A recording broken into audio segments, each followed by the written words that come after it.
Hello नमस्कार, स्वागत है आपका मेरे यूट्यूब चैनल गुरु मंत्र बाय मोनिका में। मैं स्कूल लेक्चरर मोनिका यादव आपका स्वागत करती हूँ। चलिए आज बात कर लेते हैं आरपीएससी फर्स्ट ग्रेड के आखिर 15 दिन बचे हैं। अब अनुमानतः 15 दिन बचे हैं, 1-2 दिन को आप लोड मत लो, जैसे किसी को आगे पीछे एग्जाम है तो अब लगभग 15 दिन जो बचा है उसमें क्या करें और क्या नहीं करें, ऐसा है ना।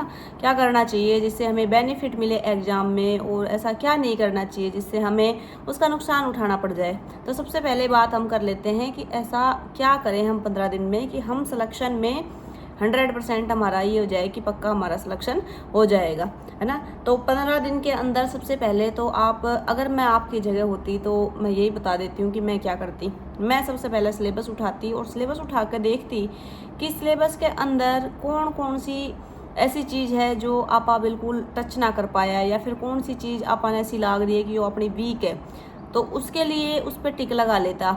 और भाई जो अच्छी है उसको छोड़ देते कि भाई ये चीज़ अपनी अच्छी है, ये कंटेंट अपना अच्छा तैयार है, ये सब्जेक्ट का ये टॉपिक बढ़िया तैयार है। तो जो चीज़ ऐसी है कि जो बिल्कुल मतलब आपने छुई को ना, देखी को ना, मतलब कुछ टॉपिक नहीं होते जैसे एक सब्जेक्ट के अंदर टफ टॉपिक आ जाए, मान लो मैथ ही है तो कहीं ज्योमेट्री ना हारी, तो वो ज्योमेट्री मतलब छोड़ ही दे, वो ना टच करे, तो फिर उस चीज़ को तो छेड़ना ही नहीं है कि जो भाई टच ही नहीं करी है, देखे ही नहीं आपा, तो वो चीज़ ना तो मतलब बिल्कुल ही भूल जाओ कि भाई है ना आपा ने ना पढ़ना। लेकिन जो बाकी दूसरी चीज़ है जिन्हें आप पढ़ी है लेकिन ऐसा लग रहा है कि कम पढ़ी है, या फिर ऐसे रिकॉल कर रहे हैं तो याद नहीं आ रहा कि इसके बारे में ज़्यादा जानकारी अपन जुटा नहीं पा रहे अपने माइंड के अंदर, तो उस चीज़ को टिक करना है, उसको अंडरलाइन कर लेना है और उस चीज़ को रिवाइज करना है, ठीक है। इसके साथ साथ अपने को PYQ जरूर करते रहना है, हर टॉपिक वाइज कर लो, या फिर आपके एग्जाम हुए हैं जैसे PYQ पुराने पेपर के हिसाब से कर लो कि भाई एक पेपर अपन दिन को करना ही करना है। कोई टेस्ट सीरीज लगा रखी है तो वो टेस्ट सीरीज का एक टेस्ट देना है आपको। उस टेस्ट सीरीज के अंदर अगर आपको कोई क्वेश्चन नहीं आ रहा है, या फिर ऐसा लग रहा है कि इस क्वेश्चन में अपन फंस गए, गलत हो गया, ऐसा लग रहा है कि क्वेश्चन पहले आता था, अपन ने अटेम्प्ट भी किया है लेकिन वो किसी कारणवश गलत हो गया, तो उसका सही आंसर देखना है और उसके आसपास के जो क्वेश्चन बने हैं उनको भी कवर करना है। इसके बाद में अगर कोई क्वेश्चन ऐसा है टेस्ट सीरीज में कि बिल्कुल ही ना हारो है, तो एकदम नया क्वेश्चन फ्रेश क्वेश्चन लग रहा है, तो उसको नोट डाउन कर लेना, अपनी एक नोटबुक हैंडी रखना, उसके अंदर सारी चीज़ नोट डाउन कर लेना कि भाई ये क्वेश्चन बिल्कुल नया है। कई बार कह रहे हैं कि भाई कुछ ऐसे नए क्वेश्चन पूछ रहे जाए जो कोई भी टेस्ट सीरीज वगैरह में पूछे गए हैं, और जो हिसाब का हालात है आप लोगों ने पता ही है कि मतलब कुछ भी हो सके, है ना। तो इन सब चीज़ पे तो खैर ध्यान ना देना अपन कि जो चल रहा है अभी फिलहाल करंट में जो चीज़ें चल रही हैं, आरपीएससी की जो छवि है उस चीज़ पे ज़्यादा फोकस ना करना है, अपने को पॉजिटिव वे में लेना है, ठीक है। तो जो चीज़ आपने जो ऐसे टॉपिक लग रहा है या फिर कोई क्वेश्चन ऐसे लग रहा है जो बिल्कुल ना हारो, उन्हें उतार लो, तो आपका शॉर्ट नोट्स तैयार हो जाएगा।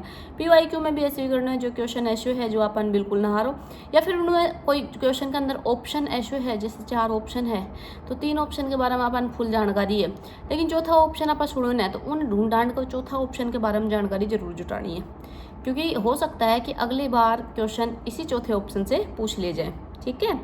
इसके अलावा भाई आपने रिवाइज कर ही लिया होगा, अब भी रिवाइज बस ऐसे ही PYQ से, टेस्ट सीरीज से, और जो टॉपिक वीक हैं उनको बार बार रिवाइज पे हम ध्यान देंगे।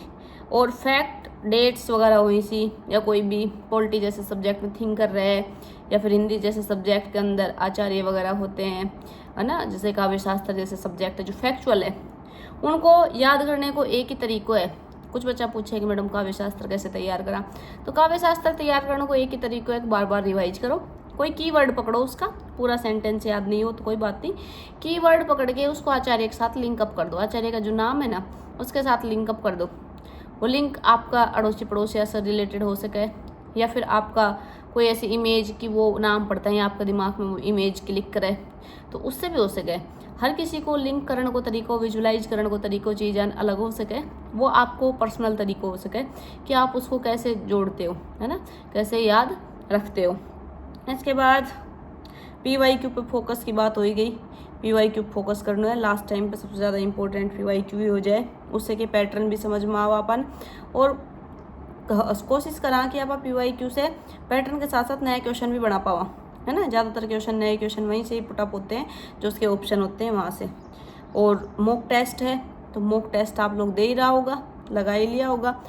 अभी तक नहीं, अगर किसी ने टेस्ट सीरीज ली है तो अब मत लेना, क्योंकि अब 15 दिन बचे हैं।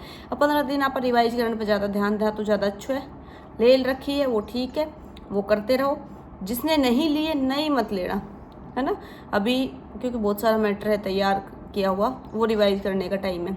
जैसे कि मान लो हिस्ट्री से ही शुरू करो तो हिस्ट्री, पॉलिटिकल है, ज्योग्राफी है, और अपने राजस्थान की कल्चर वगैरह है, और फिर मैथ सब्जेक्ट आ जाता है, साइंस सब्जेक्ट आ जाता है, इंग्लिश आ जाता है, हिंदी है।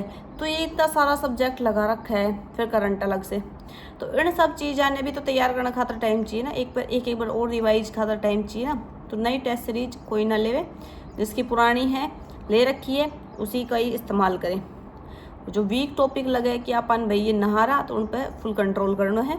वीक टॉपिक का थोड़ा ज़्यादा टाइम देना है, जिससे कि अपने को बेनिफिट मिल सके कि भाई ये टॉपिक अपना अच्छे से स्ट्रॉन्ग हो जाए, उस पर पकड़ मजबूत हो जाए। कैसे भी क्वेश्चन आ जाए ना तो आप पकड़ लेंगे, ठीक है। और ये भी देख लो कि ज़्यादा स्कोरिंग टॉपिक कैसे है ना, कौन सा हमारा सबसे ज़्यादा स्कोर करने की चांस है। ऐसे टॉपिक होते हैं कि जिसमें क्वेश्चन आएगा ही आएगा, सबने पता है कि एक टॉपिक में क्वेश्चन आनो ही आनो है।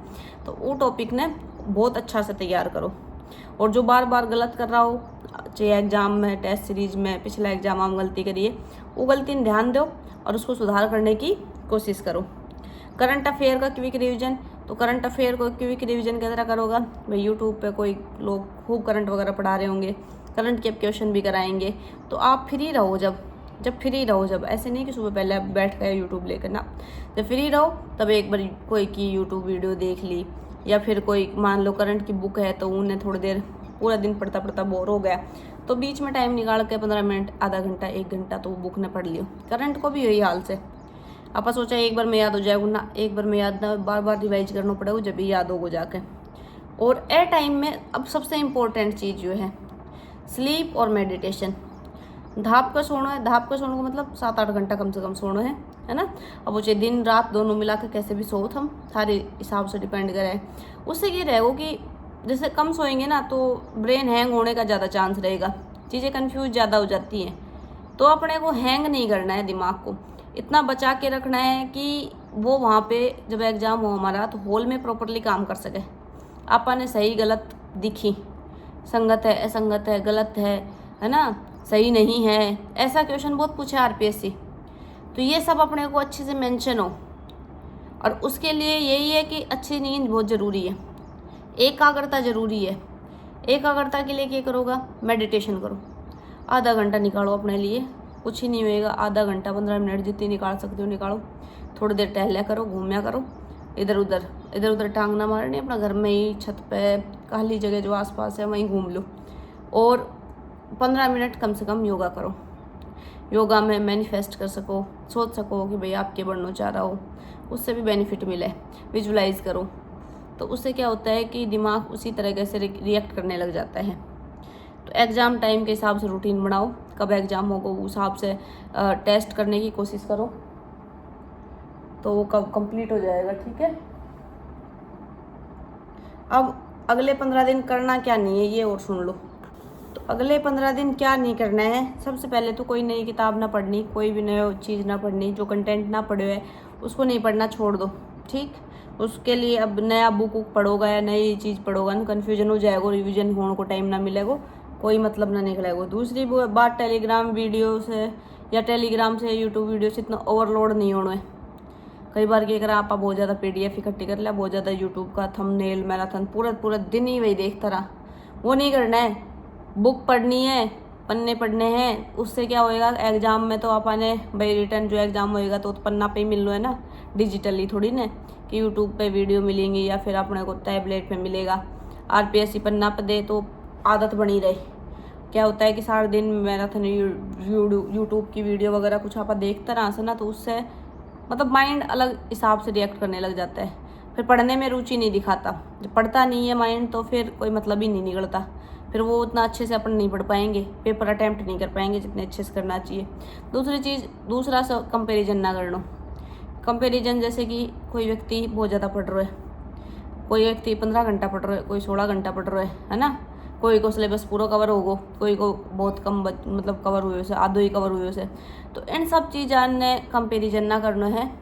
कंपेरिजन से कि आप अपना अंदर हीन भावना आ जाए, तो हीन भावना नहीं लानी है। अब सबसे ज़्यादा टाइम है आपका कॉन्फिडेंस को। अब सारों खेल क्या को बच्चों, कॉन्फिडेंस को ही बच्चों है कि कितना कॉन्फिडेंस थार में है, तो वो कॉन्फिडेंस ने बनाए रखो। और हीन भावना किसी भी तरह की नहीं लानी है। चाहे सिलेबस कम हुए है तो भी कोई बात ना, कहीं को 20 बार हो गए तो भी कोई बात ना, भाई ठीक है, उन्हें 20 बार मेहनत करी है तो उन्हें उसका हिस्सा फल मिल जाएगा। अपन जितनी मेहनत करी है अपनों फल मिल जाएगा। लेकिन अभी भी टाइम है, अपन 15-20 दिन अपना 100% दे तो अपन भी उस रेस में अच्छे से शामिल हो सकते हैं। भाई तैयारी तो कर ही रहे हैं, बस लास्ट टाइम रहे ना कि लास्ट की जो वार रहे वही धार न तेज करे, तो वो वाला हाल है कि भाई अब लास्ट को वार है, अच्छा से करना है। और रैंडम नोट्स कलेक्ट ना करना, फलाना तेरा दे दे, दिगड़ा तेरा दे दे, वह कोचिंग का दे दे, वह कोचिंग का दे दे, मत करो। जो है उसी को पढ़ो, बार बार रिवीजन करो, वही काम आएगा। अगली चीज़ कि भाई ये फेक प्रेशर मत बनाओ। इतना घंटा को, 15 घंटा को, 14 घंटा को, 18 घंटा को, ये प्रेशर मत बनाओ। सबका दिमाग की क्षमता अलग अलग होती है, कोई 6 घंटा पढ़ सके, कोई 8 घंटा पढ़ सके। आपके दिमाग की क्षमता आपने पता है कि आप कितना घंटा पढ़ सकते हो, तो जितने घंटे आपके दिमाग की क्षमता है उतना ही पढ़ना है आपको। और लास्ट में यही है कि भाई सबसे ज़्यादा रिवीजन पे ध्यान दो, PYQ करो, मॉक टेस्ट लगाओ, सबसे ज़्यादा इम्पोर्टेंट यही है। और नया चीज़ ने कोई ने छेड़नी न है, कोई ना पढ़ी टॉपिक मैंने अब छेड़ना न है, पढ़ लिया है उसी ने बार बार रिवाइज करना है। तो देखो इन सब चीज़ों से यही निष्कर्ष निकला है कि 15 दिन में पढ़ के वही टॉपर बनेगो जो कम पढ़ के बार बार रिविजन करेगो। ठीक है, रिवीजन सबसे ज़्यादा इम्पोर्टेंट है। सिलेक्शन हमेशा जो ज़्यादा मेहनत करे, जो ज़्यादा रिवीजन करे उनको, ऐसे ना कि बहुत ज़्यादा IQ वाला लोगों को कमी देखने को मिला है कि भाई IQ तो कई लोगों की बहुत अच्छी रहे लेकिन फिर भी सिलेक्शन ना हो। तो आपको क्या करनी है, मेहनत करनी है, अभ्यास करना है ना। तो लास्ट मोमेंट पे पैनिक नहीं करना, पैनिक करे से कोई सिलेक्शन ना हो। सिलेक्शन तभी होएगा जब आप बस उठान ला, थोड़ा सा मैनेजमेंट करके चला कि भाई ठीक है, अपन कोई ज़्यादा चिंता नहीं है, सब अपना अपना हिसाब पढ़ रहे हैं, आप अपना हिसाब पढ़ांगा। ठीक है, उससे के पेपर में स्ट्रेस भी मैनेजमेंट हो जाए। थोड़ा सा योगा वोगा करने से स्ट्रेस मैनेजमेंट है, एग्ज़ाम हॉल थोड़ा डर कम है। अच्छो खाओ, अच्छो पियो, मस्त रहो, स्वस्थ रहो। गर्मी है, गर्मी में ध्यान रखो, बीमार नहीं पड़ना है अब, और अच्छे से तैयारी करनी है।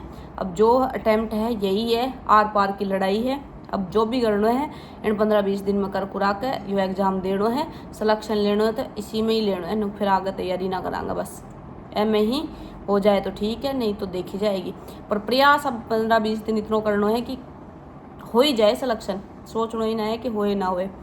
और अब की बार RPSC फर्स्ट ग्रेड का कमेंट में लिखो कि भाई अब की बार फर्स्ट ग्रेड बन के ही रहेंगे। तो सब RPSC फर्स्ट ग्रेड कमेंट में लिखेंगे मेरे को, मेरे कमेंट बॉक्स में कौन कौन लिखता है मैं देखूंगी। ठीक है, अगर वीडियो अच्छी लगी हो तो वीडियो ने लाइक करो, चैनल ने सब्सक्राइब करो, अपना दोस्तों में शेयर करो। और कोई भी समस्या हो तो कमेंट करें। RPSC फर्स्ट ग्रेड कमेंट करना नहीं भूलें, कमेंट में सभी लिखेंगे। ओके जी, चलते हैं। जय हिंद, जय भारत।